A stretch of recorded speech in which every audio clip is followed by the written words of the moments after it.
नमस्कार दोस्तों, जैसे कि आप सभी जानते हैं कि यूपी सहित देश के लगभग 12 राज्यों में इस समय एसआईआर यानी स्पेशल इंटेंसिव रिवीजन की प्रक्रिया चल रही है। जी हाँ दोस्तों, आप बिल्कुल सही सुने। ये अभियान शुरू होते ही बहुत से लोग मुश्किल में पड़ गए हैं क्योंकि उन्हें 2003 की वोटर लिस्ट में अपना नाम नहीं मिला या उनके माता पिता का नाम लिस्ट में मौजूद नहीं था। कुछ लोग का नाम लिस्ट में मौजूद ही नहीं था।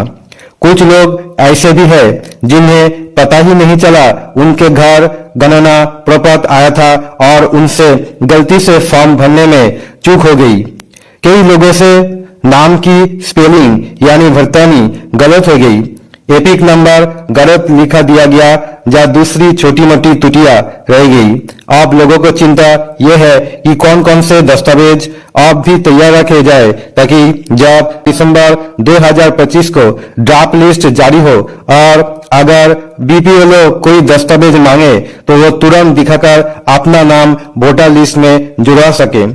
बहुत से लोग डर में पड़ गए कि एसआईआर के नाम पर नागरिकता साबित करने के लिए दस्तावेज मांगे जा रहे हैं, जबकि चुनाव आयोग पहले से साफ कर चुका है कि एसआईआर केवल मतदाता सूची शुद्धिकरण है, नागरिकता जांच नहीं।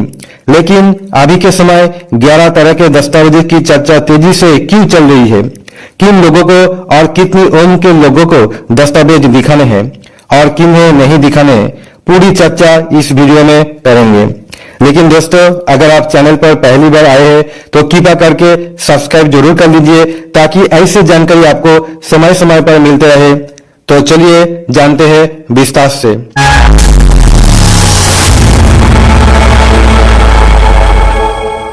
दोस्तों, सबसे पहले समझ लीजिए कि आखिर एसआईआर क्या होता है। तो एसआईआर का पूरा नाम स्पेशल इंटेंसिव रिवीजन, जिसका मतलब है मतदाता सूची का पुनरीक्षण यानी पुरानी वोटर लिस्ट की जांच, गलतियों को सुधारना और नए पुराने डाटा के मिलाकर उसे सही करना। 2003 में जब एसआईआर हुआ था तब लिस्ट को ठीक किया गया था, लेकिन उसके बाद नए वोटर बने। कई फर्जी वोट जोड़ बहुत से लोगों की मृत्यु हो गई, लेकिन ना उनके नाम अभी भी सूची में मौजूद है। कुछ लोग को 2-2 वोटर कार्ड बन गए हैं। कोई लोग दूसरे शहर शिफ्ट हो गए लेकिन पता अपडेट नहीं हुआ। कुछ महिलाएं शादी के बाद अपना सरनेम बदल चुकी है। कई लोगों के नाम की स्पेलिंग यानी भरतानी बदलती है। ये सब सुधार अभी एसआईआर में किए जाते हैं। आप जो लोग देख रहे हैं कि 11 तरह के दस्तावेज मांग रहे हैं तो इसका कारण समझना जरूरी है। नागरिकता का प्रमाण मांगने का अधिकार मंत्रालय के पास होता है और ये काम आमतौर पर एनआरसी के दौरान किया जाता है। अभी देश में सिर्फ असम एकमात्र राज्य है जहां 2019 में एनआरसी हुआ था, जिसमें लगभग 18 से 19 लाख लोग नागरिकता साबित नहीं कर पाए थे।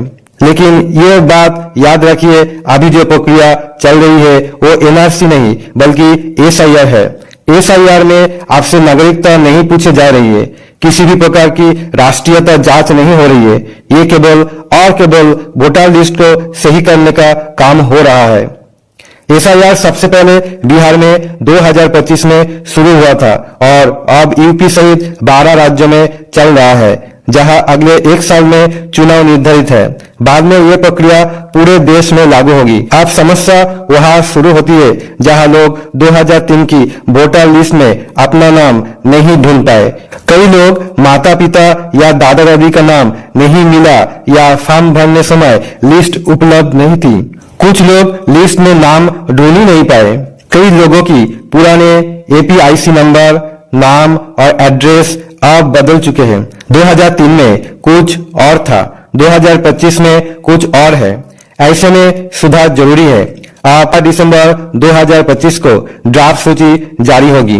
पहले 4 दिसंबर 2025 की तारीख थी जिसे बढ़ा दिया गया है। तब पता चलेगा किसका फॉर्म सही है और किसका गलत भर गया। जिन लोगों का 2003 का डाटा मैच नहीं करेगा या जिन्होंने गलत जानकारी भर दी है उन्हें नोटिस दिया जाएगा। बीपीएलओ घर आएंगे, नोटिस देंगे और आपसे सही जानकारी मांगी जाएगी। लेकिन घबराइए मत, बीपीएलओ आपका मार्गदर्शन करेंगे और वो फॉर्म भरवाने में भी मदद करेंगे। आप मुख्य बात यह है कि जब नोटिस आएगा तो 11 प्रकार का दस्तावेज की लिस्ट में से केवल एक दस्तावेज दिखाना होगा। लेकिन ये केवल उन लोगों पर लागू होता है कि जिनकी उम्र 40 वर्ष से उससे अधिक है, क्योंकि अगर आपकी उम्र 40 प्लस है तो इसका मतलब आपका जन्म 1987 से पहले हुआ है, और जिनका जन्म 1987 से पहले हुआ है वो अपनी उम्र साबित करने के लिए सिर्फ एक दस्तावेज दिखाकर काम चला सकते हैं, चाहे आपकी उम्र 40 हो, 41 हो, 55 हो, 60 हो या उससे ऊपर। सिर्फ एक वैध दस्तावेज काफी होगा।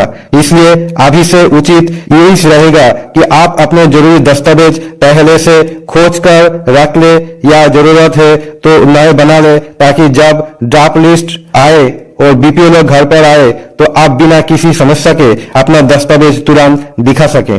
आप चलिए दोस्तों बात करते हैं उन दस्तावेज की जिन्हें इस प्रक्रिया मान्य माना जाएगा और जिन्हें आपका समय रहते तैयार रखना चाहिए। सबसे पहले आपके पास जो आधार कार्ड है, अगर उसमें किसी भी तरह की गलती है, चाहे नाम की स्पेलिंग यानी भटकानी गलती हो, जन्म तिथि गलत दर्ज हो, पता अपडेट ना हो या मोबाइल नंबर लिंक ना हो, तो सबसे पहले आधार कार्ड को बिल्कुल सही करवा लीजिए। सही दस्तावेज में जो जानकारी चल रही है वही जानकारी आधार में भी एकदम सटीक होनी चाहिए। लेकिन याद रहे केवल आधार कार्ड काफी नहीं है, आधार के साथ आपको एक और दस्तावेज दिखाना पड़ेगा। अब वो कौन कौन से हो सकता है? अगर आपके पास पुराना वोटर कार्ड मौजूद है तो वो सबसे पहले काम आएगा। भले ही 2003 की लिस्ट में आपका नाम ना मिला है, लेकिन अगर आपके पास उस समय का वोटर कार्ड मौजूद है तो वो एक मजबूत प्रमाण माना जाएगा। दूसरे नंबर पर आता है पासपोर्ट। चाहे आपका पासपोर्ट पुराना है या नया बनवा लिया हो, दोनों ही इस प्रक्रिया में मान्य है। तीसरी कैटेगरी में आते हैं भूमि संबंधी कागजात, जैसे आपकी जमीन का रजिस्ट्रेशन, सरकारी पट्टा, मकान आवेदन का दस्तावेज या कोई अन्य प्रॉपर्टी रिकॉर्ड। ये सभी ये साबित करते हैं कि आप उस समय उस क्षेत्र में निवास करते थे। अगर आपके पास पुराना राशन कार्ड मौजूद है तो वो भी आपके लिए बहुत सहायक रहेगा। पुराने राशन कार्ड में आपका नाम और पता दर्ज होता है, जो ये दिखाता है कि आप उस समय वहां रहते थे। इसके अलावा यदि आपके पास उस समय के किसी बैंक खाते की पुरानी पासबुक, स्टेटमेंट या एफडी का रिकॉर्ड रहा हुआ तो वो भी आपके काम आ सकता है। पोस्ट ऑफिस की पुराने पासबुक भी प्रमाण रूप में मान्य है। यदि आपके पास जाति प्रमाण पत्र या निवास प्रमाण पत्र है, वो भी यह उपयोगी साबित हो सकता है। इसके अलावा अगर किसी ने सरकारी नौकरी की है या कर रहा है तो उस समय की वेतन पर्ची, नियुक्ति पत्र या कोई आधिकारिक दस्तावेज भी आपकी पहचान सिद्ध करने में मदद कर सकता है। पेंशन पाने वालों के लिए बैंक से निकाली गई पेंशन स्लिप भी एक वैध दस्तावेज है। अब हर किसी के पास ये सभी दस्तावेज नहीं होते, लेकिन अच्छी बात यह है कि कोई ऐसे प्रमाण है जिन्हें आप चाहो तो अभी बनवा सकते हो। पासपोर्ट हर नागरिक बनवा सकते हैं और ये काफी मजबूत दस्तावेज माना जाता है। जन्म प्रमाण पत्र जो आज के समय में नागरिकता का सबसे ठोस आधार है, इसमें किसी भी उम्र में बनवाए जा सकते हैं। इसकी प्रक्रिया भी बहुत आसान है और वीडियो का डिस्क्रिप्शन में लिंक उपलब्ध है। कुल मिलाकर 11 प्रकार के दस्तावेज में से 5 से 6 ऐसे हैं जो सबसे ज्यादा महत्वपूर्ण और बनवाने में आसान है। इनमें शामिल है जन्म प्रमाण पत्र, पासपोर्ट, निवास प्रमाण पत्र, जाति प्रमाण पत्र, भूमि संबंधित दस्तावेज और पुराना राशन कार्ड। अगर ये नहीं है तो पढ़ाई संबंधित पुराने रिकॉर्ड भी मान्य होते हैं, जैसे हाई स्कूल की मार्कशीट, टीसी या फिर 5वीं और 8वीं की टीसी भी मान्य प्रमाण मानी जाती है।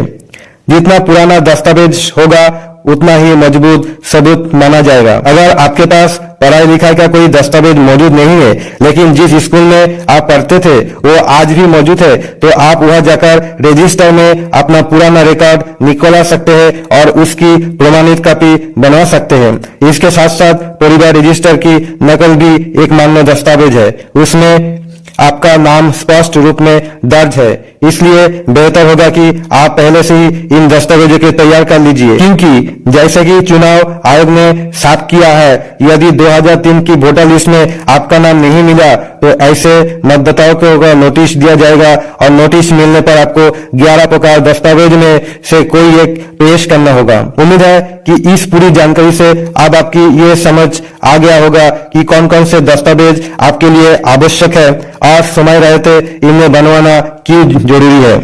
अगर वीडियो पसंद आए तो इसे लाइक करें और केबीजी के इन्फो चैनल को सब्सक्राइब करना बिल्कुल मत भूलिए। हम मिलते हैं अगली नई जानकारी के साथ। आज के लिए बस इतना ही है। धन्यवाद।